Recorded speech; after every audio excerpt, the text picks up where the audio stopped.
Hello friends, welcome back to my channel ருசிக்கலாம். நம்ம இன்றைக்கி பார்க்க போகிற ரெசிபி ரொம்ப சூப்பரான டேஸ்டியான சூப் வெரைட்டிஸ் தான் பார்க்க போகிறோம். இந்த வாரம் ஃபுல்லாகவே நம்ம 7 வகையான சூப் பார்க்க போகிறோம். ஸோ தொடர்ந்து பார்த்துட்டே இருங்க. இன்றைக்கி நம்ம முதல்ல கொள்ளு சூப் பார்க்க போகிறோம். ரொம்ப ஈஸியாக செஞ்சிடலாம். அதே சமயம் ரொம்ப டேஸ்ட்டாக இருக்கும். நீங்கள் டயட்டில் இருக்கிறீங்க, வெயிட் லாஸ் பண்ணணும்னு நினைக்கிறீங்கன்னா இந்த சூப் உங்களுக்கு ரொம்ப ஹெல்ப் பண்ணும். இந்த சூப்பை வந்து நீங்கள் ஒரு நாள் விட்டு ஒரு நாள் நீங்கள் சாயங்காலம், அதாவது டின்னராக நீங்கள் எடுத்துகிட்டு வந்தீங்க அப்படின்னா ரொம்ப சூப்பராக உங்கள் வெயிட் லாஸுக்கு இது ஹெல்ப் பண்ணும். வாங்க இப்போ இந்த ரெசிபி எப்படி செய்யலான்னு பார்க்கலாம். இந்த ரெசிபி பார்க்குறதுக்கு முன்னாடி நம்ம சேனலில் இப்போ தான் நீங்கள் ஃபஸ்ட் டைம் பார்க்குறீங்கன்னா அப்புறம் மறக்காமல் போய் சப்ஸ்கிரைப் பண்ணிக்கோங்க. பக்கத்தில் உள்ள பெல் ஐக்கானை கிளிக் பண்ணி அதில் ஆங்கிற பட்டனையும் கிளிக் பண்ணி வச்சுக்கோங்க.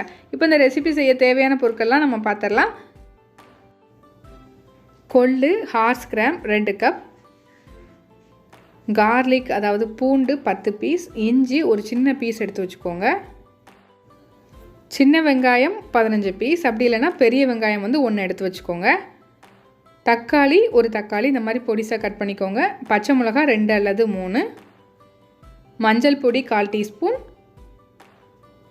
பெருங்காயத்தூள் 1/2 டீஸ்பூன், மிளகு தேவைக்கேற்ப, உப்பு தேவையான அளவு. இப்போ ஃபஸ்ட்டு ஒரு குக்கர் எடுத்துக்கோங்க. அதில் நம்ம கழுவி எடுத்து வச்சுருக்கிற கொள்ளை வந்து சேர்த்துக்கலாம். கொள்ளு வந்து நீங்கள் ஊற வைக்கணும்னு அவசியம் இல்லை, ஸ்ட்ரைட்டாகவே சேர்த்துக்கலாம். உங்களுக்கு டைம் இருந்தால் ஒரு 1 மணி நேரம் ஊற வச்சு கூட நீங்கள் சேர்த்துக்கலாம். அதுக்கப்புறம் இதில் இஞ்சி, பூண்டு, தக்காளி சேர்த்துட்டு கொஞ்சமாக மஞ்சள் தூள் சேர்த்துக்கோங்க. அப்புறம் பெருங்காயத்தூள் சேர்த்துக்கோங்க. சேர்த்துட்டு இதில் வந்து கொஞ்சமாக சின்ன வெங்காயம் சேர்த்துக்கிட்டேன். மீதி சின்ன வெங்காயத்தை நம்ம கடைசியாக சேர்த்துக்கலாம். அதுக்கப்புறம் இதில் தண்ணி சேர்த்துக்கலாம். நான் வந்து ஒரு 3 கப் அளவு தண்ணி சேர்த்துக்கிட்டேன். கடைசியாக நம்ம இதை வேக வச்சு எடுத்ததுக்கப்புறம் திரும்ப தேவைன்னா தண்ணி சேர்த்துக்கலாம். சேர்த்துட்டு இப்போ இதில் வந்து கல்லுப்பு இருந்தால் கல்லுப்பு சேர்த்துக்கோங்க, இல்லைன்னா நீங்கள் நார்மல் உப்பும் சேர்த்துக்கலாம். சேர்த்துட்டு இந்த மாதிரி நல்லா கொதிக்கணும். இந்த அளவுக்கு நல்லா கொதித்து வந்ததும் இப்போ நம்ம குக்கரை க்ளோஸ் பண்ணிக்கலாம். மீடியம் ஃப்ளேமில் வச்சு ஒரு 4 விசில் விட்டு எடுத்துக்கோங்க. இப்போ இது நல்லா வேகட்டும். பாருங்கள், இப்போ நல்லா வெந்து நேச்சுரலாக அந்த ஏர் ரிலீஸ் ஆனதுக்கப்புறம் நான் ஓப்பன் பண்ணுறேன். பாருங்கள், இப்படி தான் வந்திருக்கு.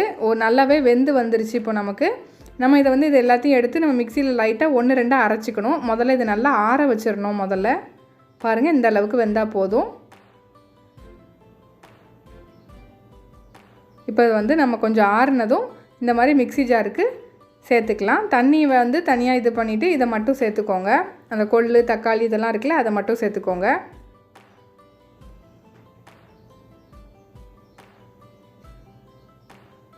எல்லாத்தையும் இப்போ நான் மிக்ஸி ஜாருக்கு மாற்றிட்டு உங்களுக்கு காமிக்கிறேன்.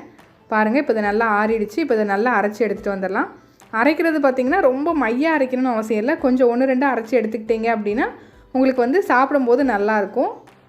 இப்போ இதை வந்து தண்ணியில் சேர்த்துக்கலாம். அதே தண்ணியிலே சேர்த்துக்கோங்க. அந்த தண்ணியை வேஸ்ட் பண்ண வேண்டாம். சேர்த்துட்டு இப்போ இதை நல்லா மிக்ஸ் பண்ணி விட்டுக்கோங்க.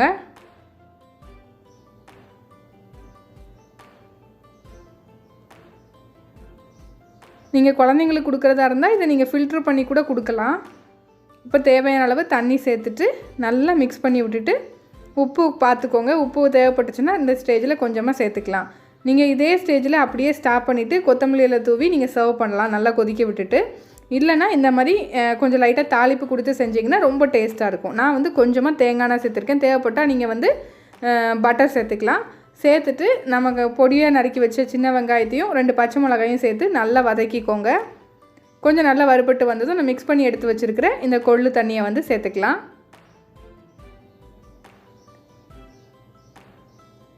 சேர்த்துட்டு இதில் நல்ல பொடியாக நறுக்குனா கொத்தமல்லியில் சேர்த்துக்கலாம்.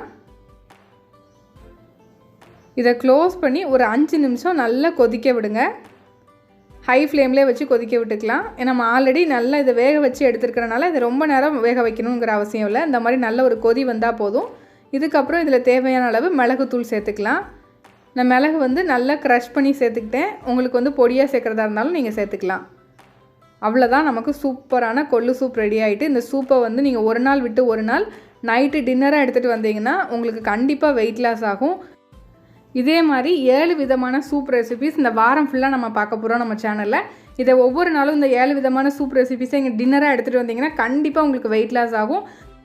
நாளைக்கு இதே மாதிரி இன்னொரு சூப்பரான சூப் ரெசிபியோடு உங்களை மீட் பண்ணுறேன். அதுக்கு மறக்காமல் நம்ம சேனலை சப்ஸ்கிரைப் பண்ணி வச்சுக்கோங்க. Thank you friends.